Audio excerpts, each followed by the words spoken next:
Hola, ¿qué tal? En este vídeo, que hace parte de la sección crítica literaria, voy a hacer un análisis muy rápido de una obra que considero que no es lo suficientemente conocida en el movimiento espírita. Se trata del libro de Allan Kardec, Viaje Espírita 1862. Para esta obra voy a utilizar la edición que se encuentra en la página web de la Federación Espírita Española. Si ustedes entran a la biblioteca, van a ver las obras de Allan Kardec y ahí está la obra Viaje Espírita 1862. Pueden descargar de forma gratuita el PDF que corresponde a la primera edición de la versión digital que realiza la Federación Espírita Española y que se publica el 29 de marzo de 2005. En esta versión digital no hay referencias al traductor o la traductora ni tampoco al original sobre el cual está basada esta traducción. Son elementos, por lo tanto, que no voy a incluir en este análisis. La obra está estructurada de una forma muy sencilla, son 4 partes o 4 capítulos. En la primera parte, Allan Kardec hace una serie de reflexiones sobre las impresiones generales de este viaje. Posteriormente se presenta el discurso que ofreció en las principales ciudades, por ejemplo en Lyon y en otras muchas ciudades que visitó. Después hay unas instrucciones particulares y, por último, un proyecto de reglamento que son una serie de consejos que da Kardec a las instituciones espíritas que empiezan. Voy a hacer un análisis empezando por instrucciones particulares, luego iré al discurso y luego a las impresiones generales, pero obviamente será un análisis muy rápido. Lo que aconsejo es pues una lectura analítica y crítica de esta obra.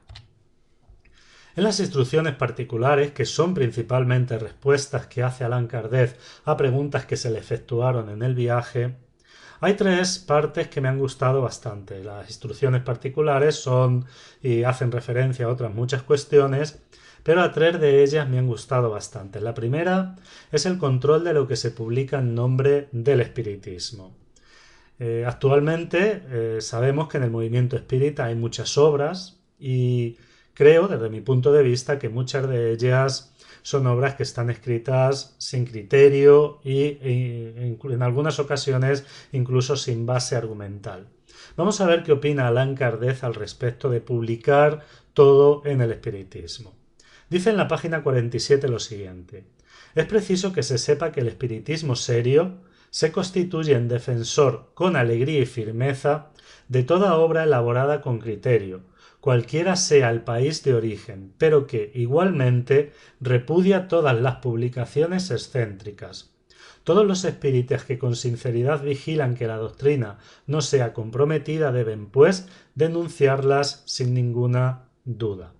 Creo que la opinión de Allan Kardec es bastante clara y es apostar por obras escritas con criterio. Y esto significa obras bien argumentadas, obras cuyas referencias estén claras, obras que respondan a estudios profundos, a estudios de investigación serios y no obras donde en algunas ocasiones se pone en entredicho el buen sentido del espiritismo, como ya analizamos en un vídeo anterior con el tema este de data límite y no será en 2012. Otra de las cuestiones que me ha parecido muy interesante son las reflexiones que hace Allan Kardec en cuanto a los sincretismos religiosos en el espiritismo. Voy a leer unas palabras que se encuentran en la página 78 y que son bastante interesantes. Dice Allan Kardec: son pocas las reuniones espíritas, por reducidos que sean los grupos, que no cuenten, sobre todo en Francia, con miembros o asistentes pertenecientes a distintas religiones. Si el espiritismo se colocara abiertamente del lado de una de ellas, alejaría a las demás. Ahora bien, como hay espíritas en todas, asistiríamos a la formación de grupos católicos, judíos o protestantes que perpetuarían el antagonismo religioso que es misión del espiritismo abolir. Fíjense lo siguiente, porque es sumamente interesante. Dice Allan Kardec: el espiritismo es un terreno neutro en el cual todas las opiniones religiosas se pueden encontrar y estrechar las manos. Muchas veces, cuando calificamos al espiritismo de cristiano, debíamos reflexionar en estas palabras de Allan Kardec, no porque las diga Allan Kardec, sino por el sentido profundo que ellas tienen. El espiritismo, como una filosofía que nace en el siglo XIX con una metodología propia y con unos principios propios, aunque esos principios tienen y se han encontrado también en otras épocas de la historia, la forma en que el espiritismo los aborda es una forma propia, fundamentada principalmente en la comprobación de estos principios, no puede mezclarse con ideologías religiosas y no puede abogar por una en detrimento de las demás, porque esto haría que se perpetuaran los antagonismos religiosos. Y sus palabras finales son sumamente claras. El espiritismo debe ser un terreno neutro en el cual todas las opiniones religiosas se puedan encontrar. ¿Y cómo se pueden encontrar? Porque el espiritismo lo que hace, o vino a hacer, fue demostrar a través de pruebas y a través de la razón las ideas que históricamente hacían parte de ciertas religiones y que se habían transmitido únicamente por intermedio del dogma. Yo creo que son palabras de Kardec sobre las que hay que reflexionar profundamente. También me ha gustado mucho unas reflexiones que hace en cuanto a la oración en el grupo espírita, sobre todo en la actualidad, donde vemos que se hacen oraciones en muchas ocasiones sumamente pomposas y cristocéntricas. Es importante que reflexionemos en cuanto a estas palabras de Allan Kardec. Aconsejamos la abstención de cualquier plegaria litúrgica sin excepción, incluso la de la oración dominical, por más bella que sea. Fíjense, cómo para formar parte de un grupo espírita no se exige a nadie adjurar de su religión, permítase que cada uno haga mentalmente la oración que más le plazca y juzgue acertada. Y sigue diciendo Allan Kardec: lo importante es que no haya nada de ostensivo y en especial nada de oficial.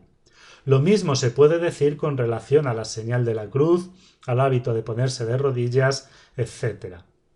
Sin esta línea de conducta neutra, no se podría impedir, por ejemplo, que un musulmán integrante de un grupo espírita se posternara y colocara el rostro contra la tierra recitando en voz alta la fórmula sacramental: solo hay un Dios y Mahoma es su profeta. Fíjense cómo Allan Kardec apuesta por un espiritismo neutro, un espiritismo sin definiciones religiosas, de forma que cualquiera pueda participar de la ideología espírita, que es filosófica y en ciertos aspectos científica. En cuanto al discurso, no me voy a extender mucho porque es un discurso largo y es un discurso que, aconsejo que lean. Voy a hacer simplemente una rápida reseña al respecto.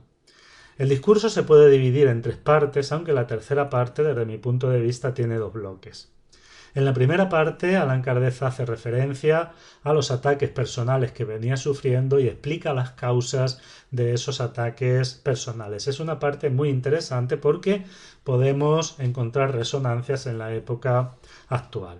Posteriormente habla de la situación del espiritismo, del tremendo éxito que tuvo el espiritismo en sus años iniciales, y dice que fundamentalmente la razón de ese éxito es la racionalidad con que el espiritismo presenta sus argumentos. Y en la tercera parte del discurso habla del aspecto ético-moral del espiritismo. Y digo que se puede dividir en 2 partes porque hay una parte donde Allan Kardec está sumamente brillante, donde hace un análisis de ciertos movimientos sociales, políticos, que buscan la igualdad de los seres humanos y explica por qué muchas veces estos movimientos no terminan en éxito, y apuesta por una moral profunda, por una moral ética, por una moral sin hipocresía, que es la moral que presenta el espiritismo. Allan Kardec dice que la moral del espiritismo es así porque ella se fundamenta en principios lógicos y principios racionales. Luego, Allan Kardec entra en una segunda parte donde sigue hablando al respecto de la moral, hablando de la solidaridad, de la fraternidad, de la abolición del orgullo y del egoísmo.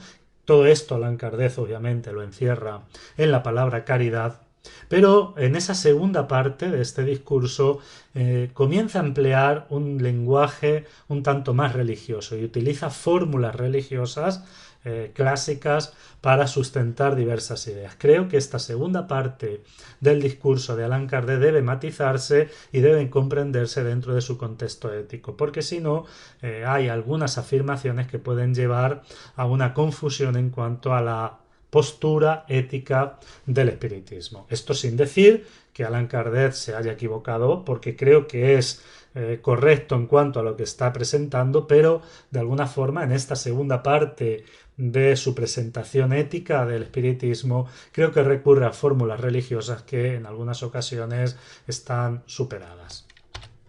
Y por último, bueno, me gustaría antes de pasar a la primera parte hacer referencia a un párrafo que se encuentra en la página 33, donde Allan Kardec hace alusión a la importancia que tiene la razón en la difusión del espiritismo. Dice lo siguiente: hay personas que no experimentan esa necesidad, que se conforman con creer sin examen. No las recriminamos, y lejos está de nosotros el pensamiento de perturbarles su tranquilidad. Y fíjense lo que dice a este respecto. El espiritismo, evidentemente, no está destinado a ellas. El espiritismo está destinado a aquellos que el alimento intelectual que les es brindado no les satisface. Y el número de esas personas es tan grande que el tiempo no alcanza para que nos ocupemos de las otras. Fíjense la claridad con la que Allan Kardec apuesta por un espiritismo racional y porque la base ética del espiritismo también sea una base ética fundamentada no en una creencia sino también en la razón. Él dice: el espiritismo no está destinado a aquellos que prefieren creer sin examen. Creo que estas palabras no necesitan ningún comentario. Y por último, voy a hacer una breve reseña de las impresiones generales. En esta parte, Allan Kardec, en primer lugar, hace un análisis de la situación del espiritismo y es sorprendente las cifras que da. Él dice que, por ejemplo, en su primer viaje, en 1860, en Lyon había unos centenares de espíritas. En su segundo viaje, en 1861, había entre 5 y 6.000 espíritas en Lyon, y que en este viaje de 1862 se podría estimar entre 25 y 30.000 espíritas los que había ya en Lyon. Esto demuestra un crecimiento exponencial del espiritismo sobre el que actualmente debíamos reflexionar. Luego también, dentro de estas impresiones generales, habla de cómo enfrentar las críticas, que divide entre críticas personales y críticas a la filosofía espírita, mientras que a las primeras, pues en muchas ocasiones lo mejor es ni siquiera responder para no darles vuelos. Cuando se refiere a críticas a la filosofía espírita y sobre todo si esas críticas tienen una base argumental, Allan Kardec apuesta por responder de forma racional a esas críticas. Y por último, también en impresiones generales, vuelve a insistir en la importancia de la razón en el espiritismo y considera que la base de ese éxito que tuvo el espiritismo en los primeros tiempos tiene como base su argumento racionalista y que se basa fundamentalmente en hechos mediúnicos para justificar muchas de sus ideas. Bueno, con todo esto creo que mi apreciación del libro puede ser intuida por todos ustedes. Es un libro altamente recomendable. Es cierto que en algunas partes tiene un lenguaje que quizás hoy pueda parecer un poco superado. Creo que esas partes deben entenderse en el contexto en el que se encuentran, pero desde mi punto de vista es un libro que tiene reflexiones y consejos para que los espíritas podamos meditar sobre ellas. Les dejo como siempre mi correo electrónico y también a aquellos que les guste el contenido de este canal yo les pediría que se suscribieran al mismo. Esto no cuesta nada pero ayuda mucho a la perpetuidad del canal. Como siempre digo, muchas gracias por ver este vídeo y nos vemos en el vídeo siguiente.